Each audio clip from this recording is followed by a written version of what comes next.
Urban legends are really known to be factual and true, with many of these stories being told around a campfire or a sleepover late at night to scare you.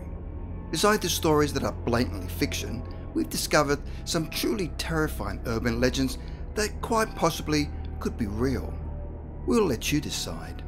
These stories tell of mysterious events and maybe even be a message from beyond the grave. Let's delve into these 5 terrifying urban legends that may be true.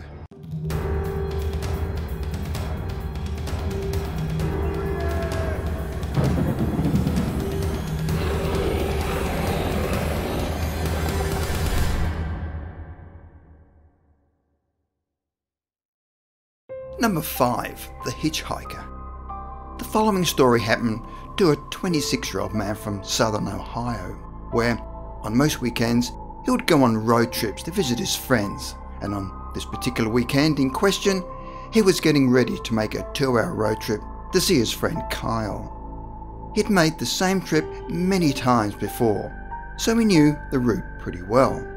He left on the Friday afternoon and hoped to arrive at Kyle's house at about 8 p.m, hoping for a night out on the town. He set off at about 5:50 p.m. and was about 15 minutes into his trip when his girlfriend called to pick her up as the car had broken down. He was only about 20 minutes from her location and decided to pull his car over on the highway and use his GPS to see if there was a faster route to pick her up. The GPS revealed that there was an exit coming up that would take him to a side street that he could use to get to her fairly quickly. Once he'd exited the highway, his surroundings were completely unfamiliar to him, with trees on both sides of the road. It was now pretty dark, and he had about a mile to go before he needed to turn, when he noticed a Toyota with the hood popped open on the side of the road. As he approached, he noticed a man in a shirt and tie with his head under the hood. His car had obviously broken down. He stopped for a moment to ask him if everything was okay, and if he needed to borrow his phone to call for help. The man lifted his head up and looked up at him. He seemed like a completely normal guy with short brown hair and a 5 o'clock shadow. The man asked whether it was possible to give him a ride to his brother's house, as he only lives about 4 minutes away. Although the man looked normal, he still felt fairly weary about giving him a lift. However, he was physically much bigger than the man and could overpower him if he needed to, so he agreed to give him a quick ride to his brother's house, as they were going in the same direction.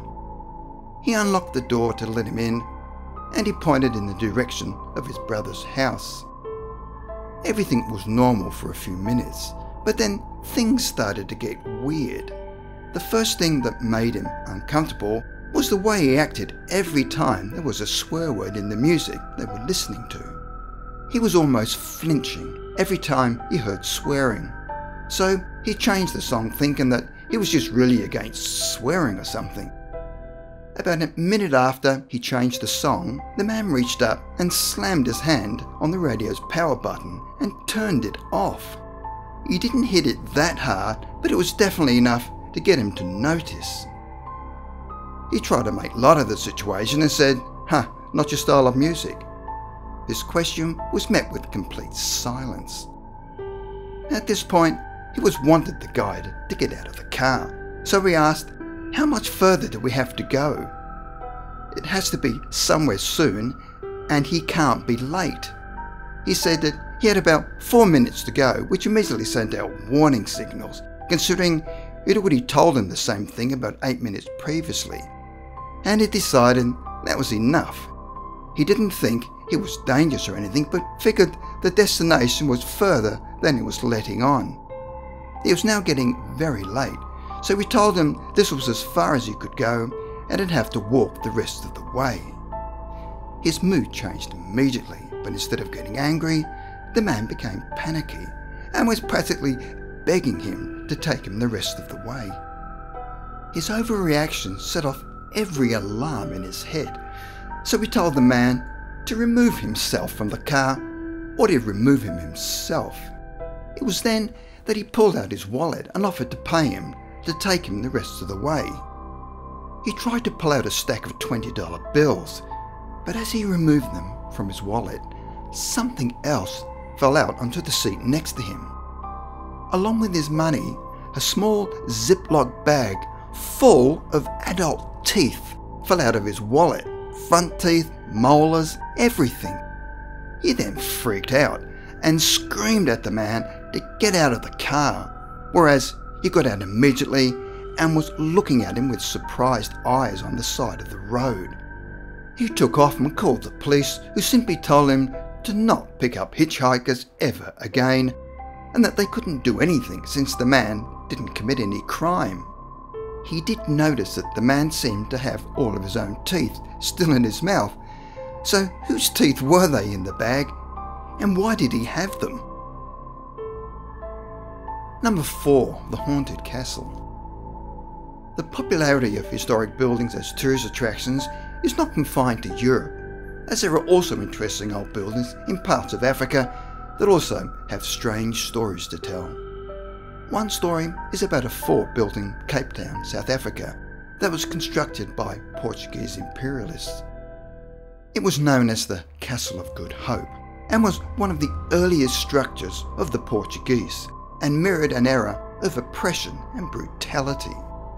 Not surprisingly, this symbolic structure has become the source of many terrifying modern legends. This chilling narrative takes place in the 1720s and is about Governor Peter Gisbert van Noot. The governor had a reputation for despicable acts of cruelty. One of his acts of brutality was sanctioning the execution of some of his fighters.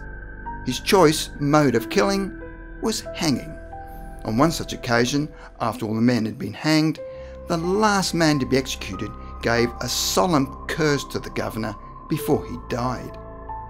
After the officials had finished with the killings, they went to inform the governor, only to discover that he was dead.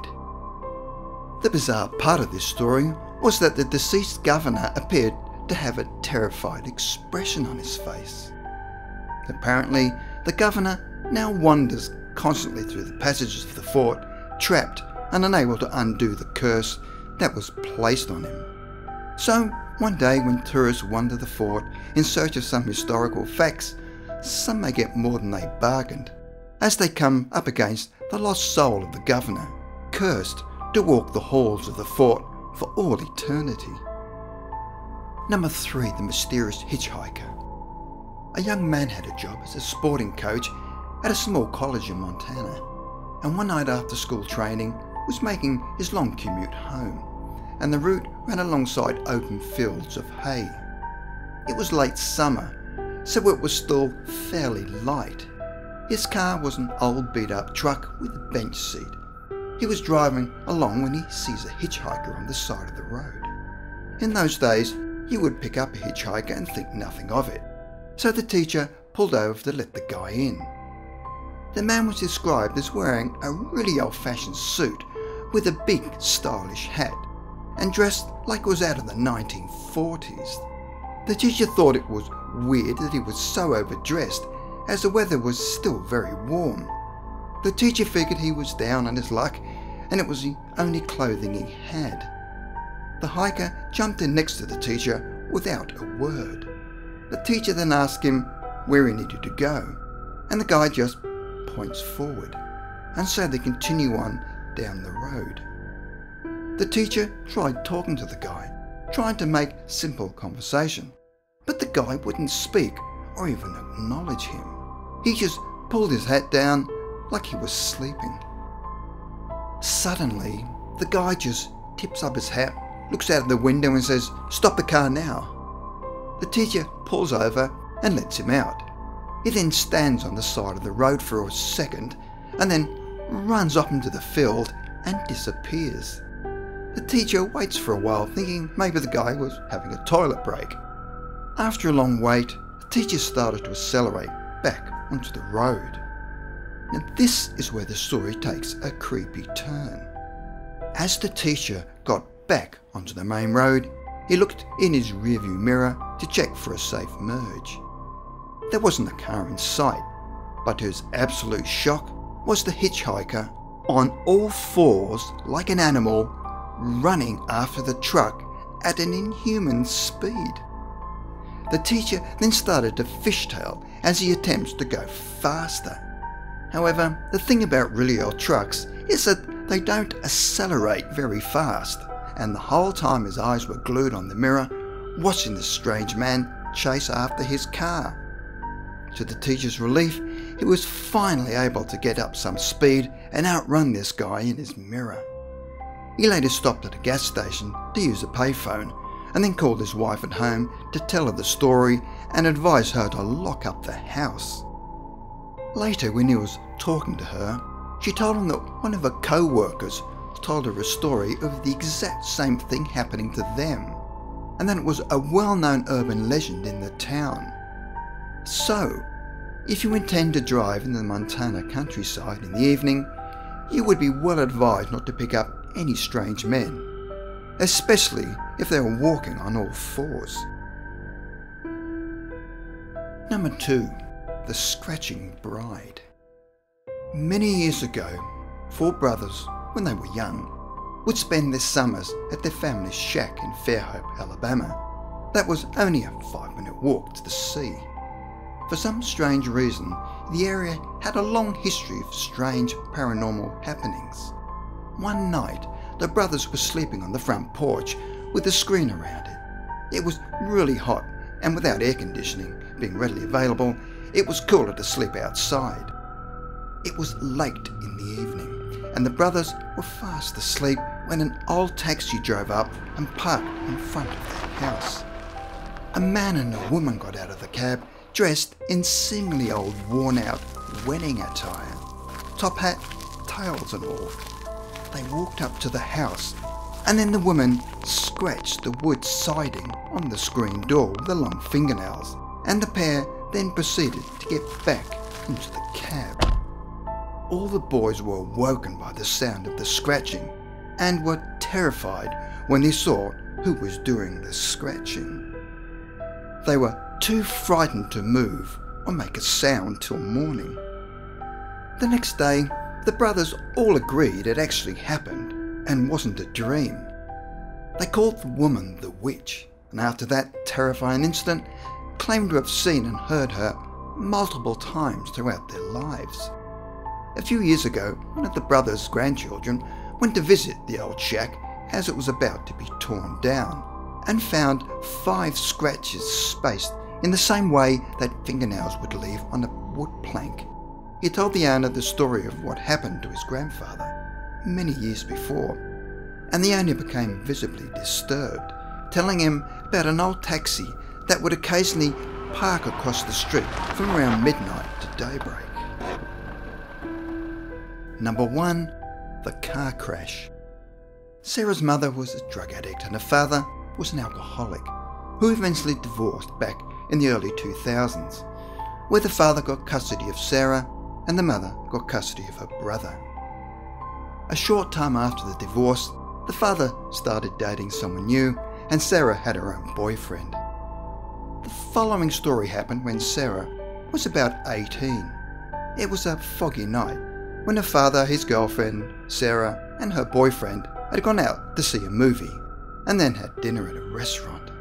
The father and his girlfriend had both gotten a little drunk, where they should have called a cab but decided to drive home. Unfortunately, Sarah's father took a turn too quickly and ploughed the car into a tree. Sarah was badly injured but was conscious immediately following the crash.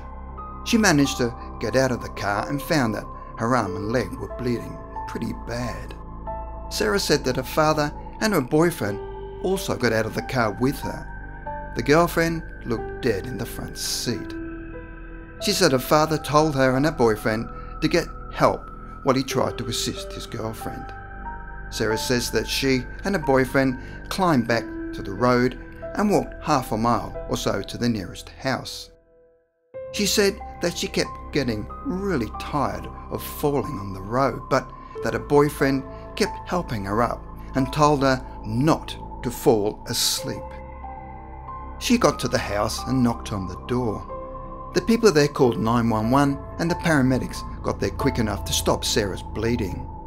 Sarah said that she kept telling the paramedics to help her boyfriend and her father, and they told her they were going to, but that she had to tell them where the accident was. It turns out that Sarah's father, his girlfriend, and Sarah's boyfriend had died instantly when the car hit the tree. Her boyfriend had a broken neck, and her father and his girlfriend in the front seat were probably crushed by the force of the car hitting the tree. When the police and the paramedics arrived, all three of them were still strapped into their seats. It appears that Sarah's boyfriend and father's ghost had saved her by encouraging her to keep walking to seek help and not bleed out on the side of the road.